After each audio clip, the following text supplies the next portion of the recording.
বুঝতে পারছেন? ওই যে আমি পরকালে বিশ্বাস করি না, কিয়ামতে বিশ্বাস করি না, আখিরাতে বিশ্বাস করি না, কোন সভ্যতা বলেন? আচ্ছা, সে বলছে যে মা আযুন্নু আন তাবিদা হাযিহি আবাদা, আমি বিশ্বাস করি না, আমি মনে করি না যে এই প্রপার্টি কখনো ধ্বংস হতে পারে। ওয়া মা আযুন্নু সাআতা কায়িমা, আর আমি এটাও মনে করি না যে কিয়ামত কখনো হবে। বুঝতে পারলেন কথা? আমি এটাও বিশ্বাস করি না যে কিয়ামত কখনো। শেষ করছি আমি। তার মানে কি এই বন্ধুটা বস্তুবাদী না? সে পরকালে বিশ্বাস করে না, কিয়ামতে বিশ্বাস করে না। সে তার ধন সম্পত্তির মোহে এত আসক্ত হয়ে গেছে যে সে মনে করে যে এটা কখনো আমার থেকে যাবে না। এমন চিন্তা আমাদের মধ্যে আছে না? এই চিন্তাটাকে আধুনিক পরিভাষায় বলা হয় মেটেরিয়ালিজম। কি বলা হয়? মানে বস্তুবাদ। মানে কি? বস্তুবাদ মানে ভোগবিলাস, বাড়ি গাড়ি, টাকা পয়সা, মত্ত থাকা, পরকাল বলে কিছু নাই। এই যে মেটেরিয়ালিজম। এখন এই বন্ধুটা বলছে, গরিব বন্ধু, একটু মনোযোগ দেন প্লিজ। এই বন্ধুটা বলছেন, গরিব বন্ধু, যে ক্বালা লাহু সাহিবুহু ওয়া ইউহাওয়ারু, গরিব বন্ধুটা তাকে বলছে আকাফারতা বিল্লাযী খালাকাকা মিন তুরাব, হে আমার ধনী বন্ধু, তুমি কি সেই সত্তার সাথে কুফরি করছো যে তোমাকে মাটি থেকে সৃষ্টি করেছেন? সুম্মা মিন নুতফা, এরপর তোমাকে মায়ের গর্ভে নুতফা আকারে রেখেছিলেন। সুম্মা সাওয়াকা রাজুলা, এরপর তোমাকে এই পুরুষের আকৃতি দিয়েছেন। তুমি কি সেই সত্তা আল্লাহকে অস্বীকার করছো? মানে অস্বীকার করার মধ্য দিয়ে তুমি আল্লাহকে অস্বীকার করছো কি? ওয়ালাউলা ইয দাখালতা জান্নাতুক, তুমি যখন তোমার জান্নাতে ঢুকলা তুমি এটা কেন বললা না যে লা কুওয়াতা ইল্লা বিল্লাহ, মাশাআল্লাহ, লা কুওয়াতা ইল্লা বিল্লাহ, মাশাআল্লাহ, আল্লাহ পাক কি চমৎকার জান্নাত আমাকে দিয়েছেন, লা কুওয়াতা ইল্লা বিল্লাহ, আল্লাহ ছাড়া কোনো শক্তি সামর্থ্য নাই। এমনটা কেন বললে না? এমনটা না বলে কেন এইটা বললা যে ওমা আযুন্নু সাআতা কায়িমা, আমি বিশ্বাস করি না যে কখনো হবে, আমি বিশ্বাস করি না যে এটা কখনো ধ্বংস হবে, এমনটা কেন বললা? তুমি কেন কুফরি করলা? এরপর যেটা হয়েছে, আল্লাহ রাব্বুল আলামিন এই যে বন্ধু, গরিব বন্ধু, তাকে দুনিয়া এবং আখিরাতে বিশাল নিয়ামত দিয়ে দিয়েছেন। আর এই ধনী বন্ধুর জান্নাতটাকে আল্লাহ পাক এক রাতের মধ্যে ধ্বংস করে রেখে দিয়েছে। এক রাতের মধ্যে পুরো জান্নাতকে ধ্বংস। পরের দিন সকালে শেষে দেখে যে এটা কোন জায়গায় আসলাম, আমার বাগান বাগিচা বলে মনে হচ্ছে না। সে হাত কসলাচ্ছিল এবং বলছিল, কোরআনে ভাবে বলছে, হাত কসলাচ্ছিল আর বলছিল যে হায় আমি যদি আমার রবের সাথে শিরিকটা না করতাম, হায় আমি যদি আমার রবের সাথে কুফরি না করতাম, তাহলে আজকে আমার এই অবস্থা হয়তো হতো না।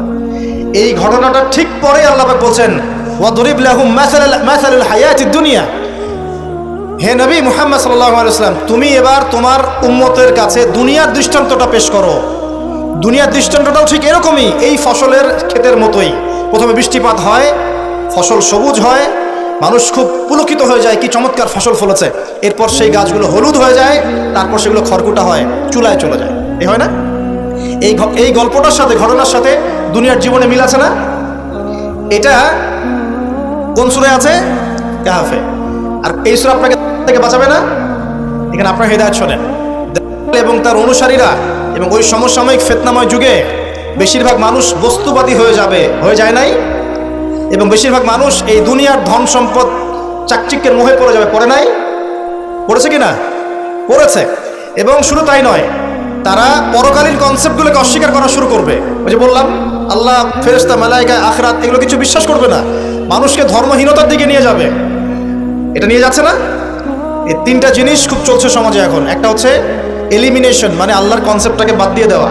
একটা হচ্ছে মেটারিয়ালিজম, মানে বস্তুবাদিতা। একটা হচ্ছে চ্যালেঞ্জ এগেইনস্ট রিলিজন, ধর্মের এগেইনস্টে চ্যালেঞ্জ করা। এগুলো চলছে না এখন? দেখুন, দাজ্জালের সভ্যতায় এগুলো হবে। এর সাথে আপনার বর্তমান সময়ের মিল কোথায়?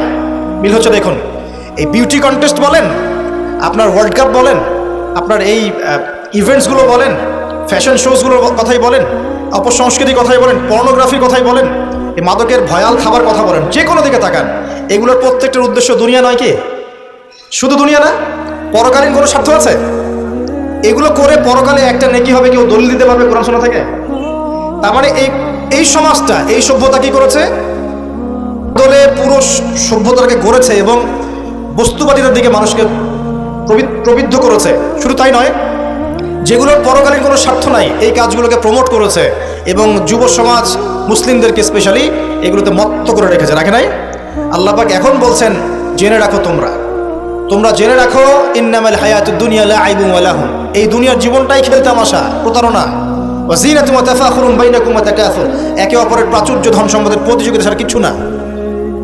ওয়া মাল হায়াতুদ দুনিয়া ইল্লা মাতাউল গুরুর, এই দুনিয়ার জীবনটা প্রতারণা ছাড়া কিচ্ছু নয়। আলহাকুমুত তাকাসুর হাত্তা যুরতুমুল মাকাবির, তোমরা প্রাচুর্যের মোহে মোহাচ্ছন্ন হয়ে আছো যতক্ষণ পর্যন্ত না তোমরা কবরে শায়িত হচ্ছ। কাল্লা সাউফা তা'লামুন, অবশ্যই তোমরা জানতে পারবে, কোশ্চিনকালেও নয়, অবশ্যই তোমরা জানতে পারবে। কাল্লা লা তুসআলুনা ইয়াওমাইযিন আনিন নাঈম, তোমাদেরকে কিয়ামতের দিনে নিয়ামতগুলো সম্পর্কে জিজ্ঞাসিত হতে হবে। সূরা কাহফেই এই হেদায়েতটা আছে। এই দুই বন্ধুর ঘটনা আপনাকে দেখাবে কিভাবে বস্তুবাদী সভ্যতা এবং আল্লাহ ভীরু সভ্যতার কনফ্লিক্ট হয়। সর্বশেষে আল্লাহর অনুগত সভ্যতার জয় হয়েছে, বস্তুবাদী সভ্যতাকে আল্লাহ পাক ধ্বংস করে দিয়েছেন না? দিয়েছেন। এবং এই ঘটনার পরেই দুনিয়ার জীবনের দৃষ্টান্ত দেওয়া হয়েছে, যে দুনিয়ার জীবনটাকে আল্লাহ পাক বলেছেন খেল তামাশা, প্রতারণা ছাড়া কিছুই নয়। হ্যাঁ, কেউ যদি বলে খেলাধুলার কোনো দলিল কোরআনে আছে কিনা, আমি বলবো হ্যাঁ আছে। আল্লাহ পাক বলেছেন ওয়ামা হাযিহিল হায়াতুদ দুনিয়া ইল্লা মাতাউল গুরুর ই'লামু আন্নামাল হায়াতুদ দুনিয়া লাইবুন ওয়া লাহু। অতএব খেলাধুলার দলিল কোরআনে আছে। আল্লাহ পাক বলছেন দুনিয়ার জীবনটাই তোমাদের খেলাধুলার প্রতারণা, ধোঁকা। কি বুঝলেন? এই দুনিয়ার জীবনটাই হচ্ছে খেলাধুলা, প্রতারণা, মোহ এবং ধোঁকা, এবং তোমাদের পারস্পরিক চাকচিক্যের প্রতিযোগিতা ছাড়া কিচ্ছু নয়। এখন এই সভ্যতার দিকে তাকাবেন চোখ কান খোলা রেখে, যে যত রকম ফাহেসা কাজগুলো মিডিয়া দিয়ে প্রমোট করা হচ্ছে, এগুলোর মূল উদ্দেশ্য হচ্ছে দুনিয়া, এবং মুসলিম যুবকদেরকে এবং উম্মাকে তাদের মূল উদ্দেশ্য থেকে সরিয়ে দেওয়ার চেষ্টা করা। আমাদের মূল উদ্দেশ্য কি? এক, আমাদের মূল উদ্দেশ্য ছিল জ্ঞান অর্জন করা। মূল উদ্দেশ্য ছিল জ্ঞান অর্জন করে আমল করা, আল্লাহ পাকের জমিনে দ্বীনের প্রচার করা। আমাদের পৃথিবীর মূল উদ্দেশ্য ছিল কি? পারিবারিক আদর্শ ঠিক করা, সন্তানদেরকে মানুষ করা, সমাজের কাঠামো ঠিক করা, হালাল খাওয়া, দ্বীনের দাওয়াতি কাজ করা, আল্লাহর জমিনে দ্বীনটাকে প্রচার করা, প্রসার করা, প্রতিষ্ঠার চেষ্টা করা। এগুলো আমাদের মূল উদ্দেশ্য ছিল। এখান থেকে সরিয়ে এনে আমাদের সবার চোখকে এখন বিভিন্ন আমোদ প্রমোদ ফুর্তির দিকে ফোকাস করে রাখা হয়েছে, এবং এর ফলশ্রুতিতে আমরা আমাদের দুনিয়াতে আসার উদ্দেশ্যটা কিন্তু ভুলে গেছি। প্রিয় ভাইয়েরা, সতর্ক থাকবেন। যে বিষয়টা যতটুকু লিমিট আছে, এই লিমিট ক্রস করতে যাবেন। যতটুকু করা জায়েজ আছে এতটুকু করবেন, যেগুলোতে জায়েজ নাই সেগুলো যায় না। আল্লাহ রাব্বুল আলামিন আপনাদের সবাইকে ইসলামের বেসিক বিষয়গুলোর উপর টিকে থাকার তৌফিক দান করুন।